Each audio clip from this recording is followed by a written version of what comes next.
Masa nggak boleh kita nggak suka? Kan boleh saja tidak suka pada produk asing. Itu aja rame. Ya, saya ngomong benci produk asing itu aja rame. Boleh kan kita tidak suka pada produk asing. Tetapi untuk menuju kepada sebuah loyalitas konsumen kita pada produk-produk dalam negeri, ini ya memang ada syarat-syaratnya. Kalau harganya kompetitif, tentu saja. Kalau kualitasnya baik, tentu saja. Mas Sandi. Itulah penjelasan Presiden Joko Widodo sehari setelah pernyataan kontroversialnya mengenai ajakan untuk membenci produk asing ramai menjadi pembicaraan publik. Dalam pidatonya di acara pembukaan Rakernas Himpunan Pengusaha Muda di Istana Bogor hari Jumat, Presiden kembali mengingatkan masyarakat untuk lebih mencintai produksi buatan dalam negeri. Menurutnya, tak ada yang salah membenci produk asing jika ada produk dalam negeri yang berkualitas dan berharga kompetitif. Jokowi juga mengingatkan lokasi strategis di pusat-pusat perbelanjaan masih didominasi oleh merek-merek produk asing. Om Swastiastu, Namo Buddhaya, Salam Kebajikan. Yang saya hormati para menteri jajaran Kementerian Perdagangan, serta yang hadir. Yang saya hormati Ketua Umum Kadin dan para ketua asosiasi pelaku usaha berbahagia. Kita tahu semuanya, 1 tahun sudah terkena semuanya. Selain Presiden Jokowi sendiri yang menjelaskan diksinya mengenai benci produk luar negeri, Menteri Perdagangan Muhammad Lutfi juga ikut memberikan klarifikasi. Lutfi menjelaskan yang dibenci Presiden adalah praktik-praktik ilegal dalam perdagangan internasional yang mengabaikan asas manfaat dan keadilan. Salah satunya praktik predatory pricing yang membunuh usaha lokal. Jadi itu saya jelaskan dulu ya. Yang kedua, yang beliau tidak suka itu adalah cara-cara praktek-praktek ilegal perdagangan seperti subsidi, dumping, dan yang paling penting ini adalah yang saya utarakan predatory pricing, yaitu harga yang sengaja dipakai untuk membunuh kompetisi. Jadi, pendapat yang kurang lebih serupa disampaikan oleh Ketua Umum Asosiasi Pengusaha Indonesia APindo, Haryadi Sukamdhani. Haryadi menilai munculnya ajakan untuk membenci produk asing dipicu oleh kegelisahan Presiden terhadap masuknya produk asal Tiongkok lewat perdagangan elektronik yang langsung bisa dibeli konsumen dalam negeri. Apa yang menjadi kegelisahan Presiden itu adalah di sektor e-commerce, di mana di sini begitu banyak barang yang masuk ke Indonesia yang sebetulnya tidak dalam medan persaingan yang sempurna, tidak dalam the same playing field. Yang satu bisa import dengan mudahnya tanpa ada izin edar, tanpa ada mengikuti regulasi yang ditetapkan oleh negara, dan mereka bebas langsung ke konsumen. Nah, inilah menurut pandangan kami, kita harus menata ulang. Ya kalau kita mau berkompetisi, kompetisinya yang fair. Peneliti Indef Ahmad Heri Firdaus punya penilaian lain. Menurutnya, penggunaan diksi benci produk dari luar negeri tidak tepat karena berpotensi memantik retaliasi negara lain dan berakibat mengganggu kerjasama ekspor Indonesia. Menurut Indef, pemerintah bisa menumbuhkan konsumsi masyarakat terhadap produk lokal tanpa menghambat kerjasama dagang dengan negara luar. Salah satunya menggunakan instrumen hambatan non-tarif untuk melindungi para produsen domestik dari banjir barang impor.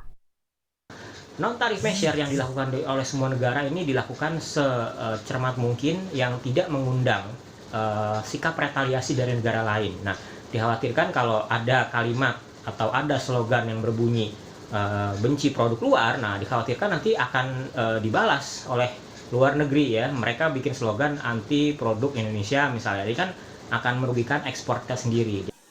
Di luar polemik soal diksi benci produk luar negeri, ajakan Presiden untuk lebih mencintai produk dalam negeri memang konstekstual. Produsen nasional diajak untuk semakin kompetitif dalam harga dan kualitas sehingga mampu mengungguli produk murah dari luar negeri. Jika produk lokal berkembang, tentu ekonomi yang tergerus pandemi kembali menggeliat.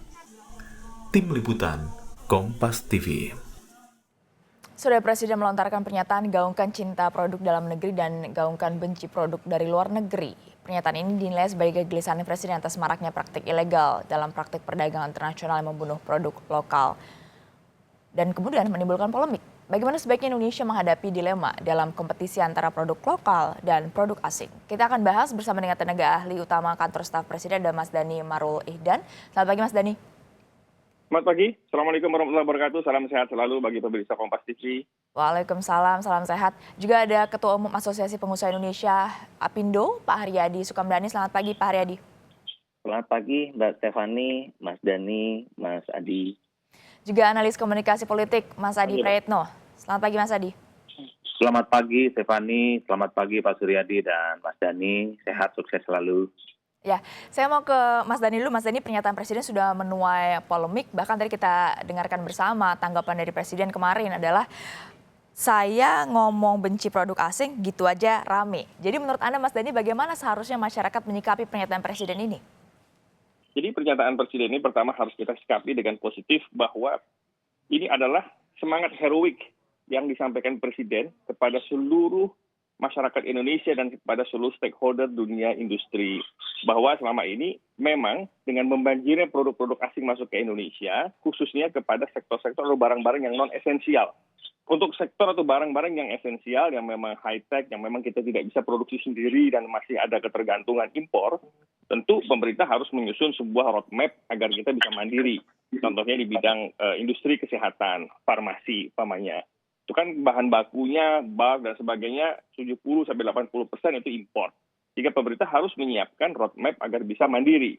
Nah, makanya itu untuk sektor-sektor yang strategis.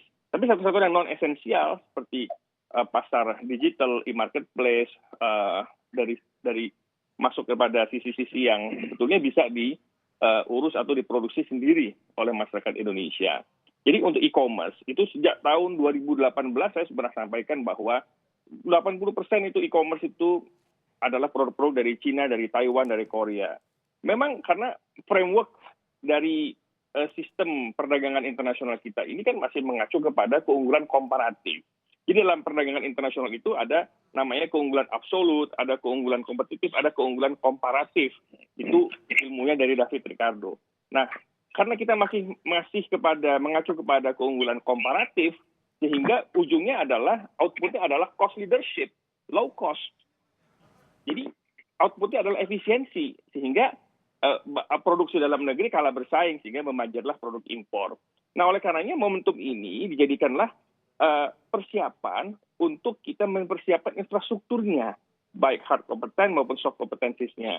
Sehingga kita siap untuk mandiri memproduksi dalam negeri sambil kita meningkatkan daya saing. Oleh karenanya untuk menyempurnakan keunggulan komparatif yang ada, maka sekarang ini eranya adalah era keunggulan kolaboratif. Nah, keunggulan kolaboratif ini akan membuat stakeholder para UMKM itu punya daya saing dengan berkolaborasi, lalu kemudian diberikan tempat oleh pemerintah. Jadi tidak bisa berjalan sendiri. Ketika keunggulan bersaing ini ada, UMKM, tapi juga pemerintah juga harus memperbaiki regulasinya agar mereka juga bisa mendapatkan tempat yang terbaik di hati masyarakat. Jadi ini kita bermain dengan persepsi, kita bermain dengan total quality control, kita juga bermain juga dengan perbaikan infrastruktur agar teman-teman semua bisa punya daya Karena saing. Mas Dani banyak pertanyaan yang muncul menanggapi pernyataan Presiden ini karena pernyataan ini muncul di tengah banyaknya kebijakan pemerintah untuk bisa dikatakan mempermudah investor asing masuk, mempermudah produk asing masuk. Bahkan juga kita tahu vaksin yang digunakan untuk vaksinasi massal juga adalah produk luar negeri. Bagaimana menjawab ini kepada masyarakat yang bertanya?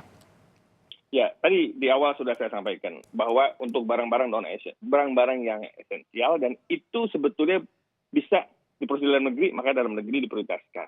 Maka Presiden bilang cintai produk Indonesia dan benci itu dalam arti apa? Semangat heroik. Ya kenapa kita harus keluar dari luar? Nah, sementara produk-produk atau kebijakan pemerintah yang mendatangkan investasi itu berbeda. Karena investasi itu bersifat kolaboratif tadi.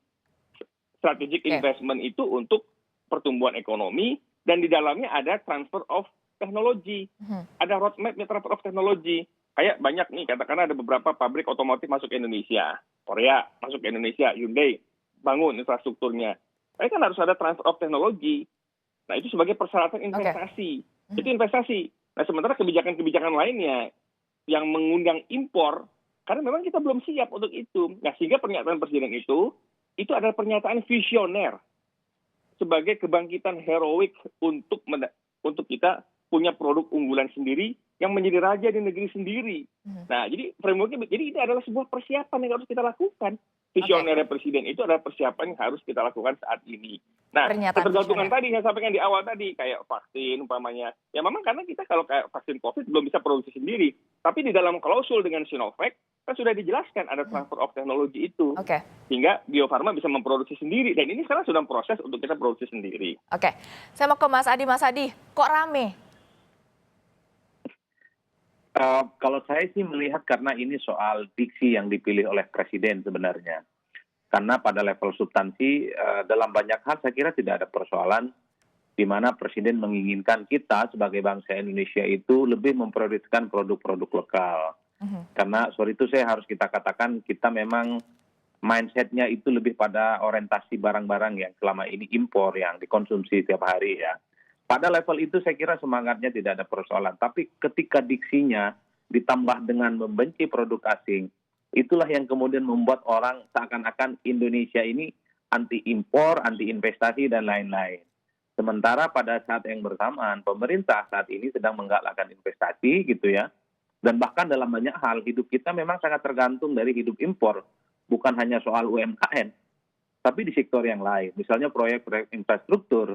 Kalau betul temuan indeks misalnya, beton dan besi itu kan juga banyak impor dan lain-lain.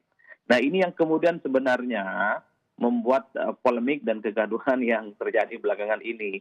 Ada semacam misinterpretasi terhadap semangat yang ingin disampaikan oleh Jokowi di mana barang-barang lokal kita itu jauh lebih dicintai dan diprioritaskan, Stefani. Ini soal diksi saja sebenarnya.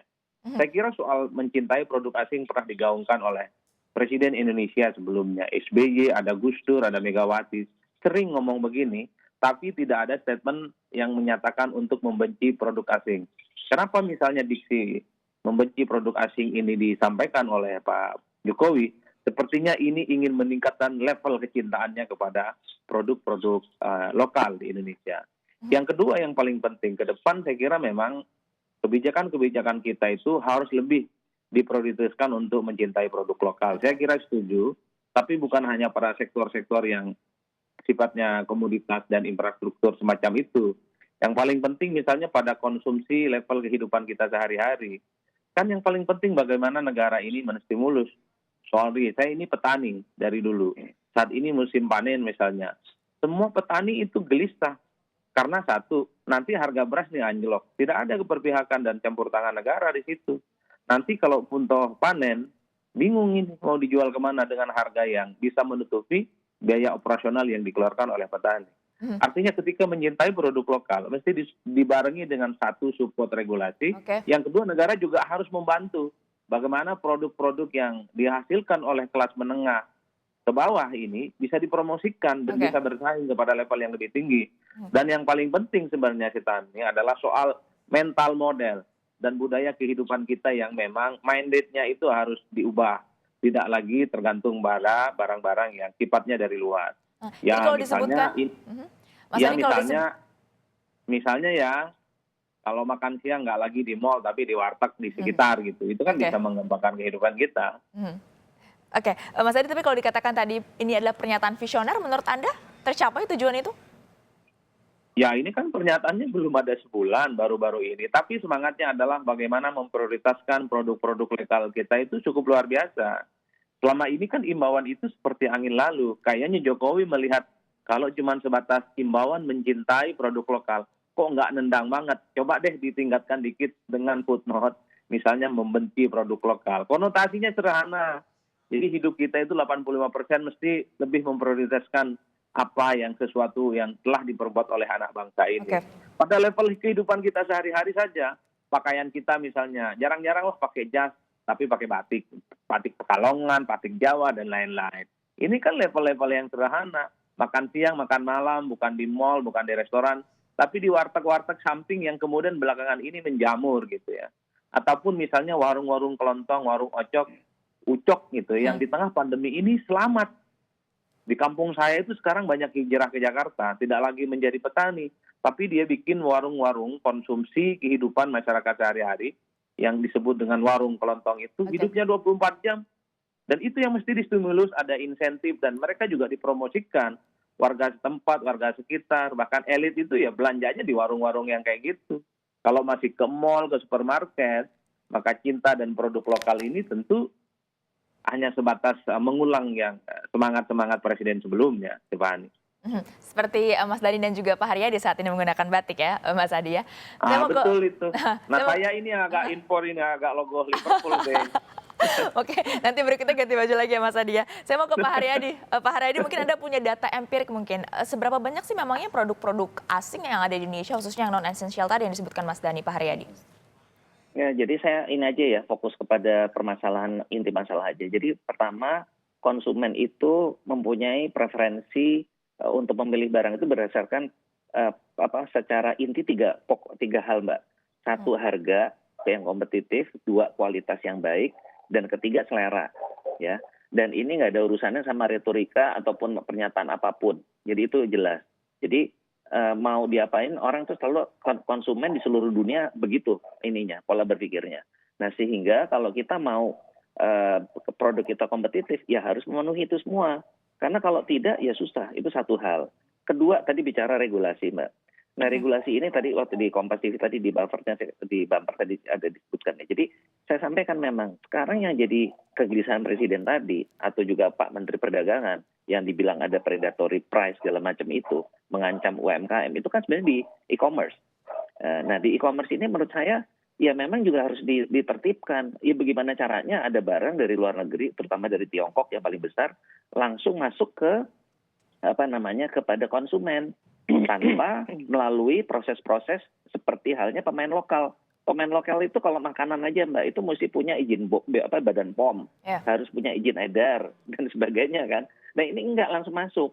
Nah ini yang menurut saya harus ditertibkan. Siapa yang bertanggung jawab? Iya si marketplace-nya gitu loh. Si penanggung jawab si perusahaan e-commerce ini tanggung jawab untuk mensortir.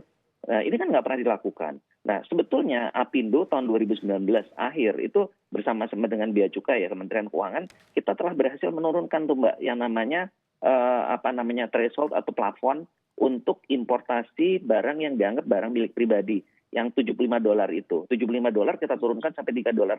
Tujuannya apa? Karena waktu itu kita mensinyalir itu begitu banyak Mbak barang-barang yang masuk ke platform marketplace melalui itu. Jadi ngakunya $75 di bawah 75 dia nggak bayar pajak ataupun biaya masuk. Nah itu kita sudah lakukan. Nah sekarang pertanyaannya kenapa kok masih banyak nih barangan gitu kan?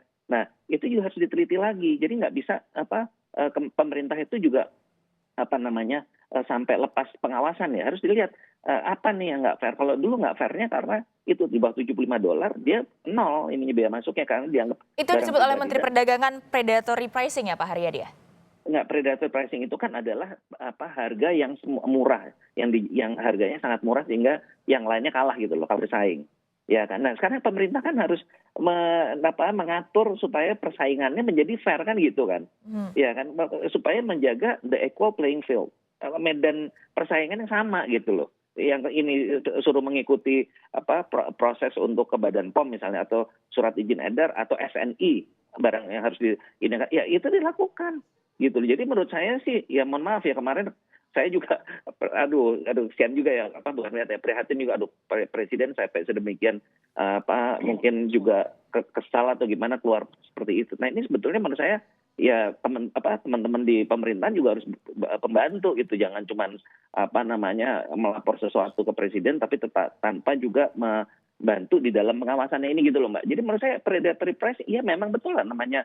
Kalau dia nggak ngikutin persyaratan, dia yang lainnya untuk masuk ke pasar setengah mati yang pemain lokal ini tiba-tiba masuk di dalam e-commerce, masyarakat bisa beli langsung, apalagi yang konsumsi hari-hari kan.